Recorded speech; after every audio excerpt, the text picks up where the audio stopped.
Hello दोस्तों, आपके भी फ़ोन में कॉलिंग के समय स्पीकर से आवाज़ बहुत कम आता है, तो दोस्तों उसको आवाज़ को और ज़्यादा कैसे बढ़ाएँगे? तो दोस्तों बढ़ाने के लिए सबसे पहले क्या करेंगे कि अपना सेटिंग्स को ओपन कर लेंगे। देखिए दोस्तों, जैसे मैं अपना सेटिंग्स को ओपन कर लेता हूँ। ओपन करने के बाद दोस्तों इसमें स्क्रॉल करेंगे। स्क्रॉल करने के बाद दोस्तों एक सेटिंग मिल जाएगा आपको, यहाँ पे सबसे नीचे आइएगा तो एडिशनल सेटिंग का। उसके बाद क्या कीजिएगा, एडिशनल सेटिंग पे क्लिक कर दीजिएगा। देखिए दोस्तों, जैसे ही एडिशनल सेटिंग को क्लिक कीजिएगा तो यहाँ पे आ जाएगा एक एक्सेसिबिलिटी का ऑप्शन। क्या कीजिएगा कि एक्सेसिबिलिटी का ऑप्शन पे क्लिक कर दीजिएगा।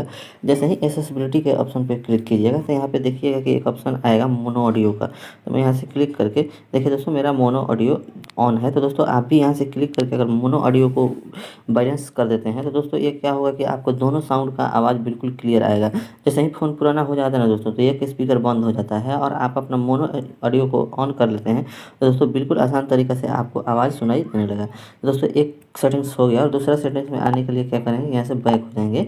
और बैक होने के बाद दोस्तों देखिए, शुरू से मैं फिर से बता देता हूँ, यहाँ पे क्लिक कर देंगे। यहाँ पे क्लिक करने के बाद दोस्तों साउंड पे आ जाएंगे। देखिए दोस्तों, साउंड एंड वाइब्रेट पे मैं आ चुका हूँ। आने के बाद दोस्तों क्या करेंगे कि इसको स्क्रॉल करके, जैसे ही स्क्रॉल करेंगे, स्क्रॉल करने के बाद दोस्तों यहाँ पे रिड्यूस साउंड और फीडबैक का ऑप्शन है, इसको ऑन कर लीजिएगा। उसके बाद फिर से नीचे आइएगा। नीचे आने के बाद दोस्तों रियल एंड टेक्नोलॉजी का है, रियल साउंड एंड टेक्नोलॉजी का है, इसको ऑन करके दोस्तों स्मार्ट पे क्लिक कर दीजिएगा। जैसे ही स्मार्ट पे क्लिक कर दीजिएगा तो बिल्कुल आवाज़ आपका मोबाइल मोबाइल आवाज़ बिल्कुल पहले की जैसा आने लगेगा। तो दोस्तों ऐसे ही करके आप भी अपना स्पीकर का आवाज़ बहुत ही हाई लेवल से कर सकते हैं। तो दोस्तों वीडियो अच्छा लगा हो तो वीडियो को लाइक कीजिए, शेयर कीजिए। अभी तक हमारे चैनल को सब्सक्राइब नहीं किए तो दोस्तों सब्सक्राइब जरूर कर लीजिए, ताकि कोई भी नोटिफिकेशन आए तो सबसे पहले आपको मिले।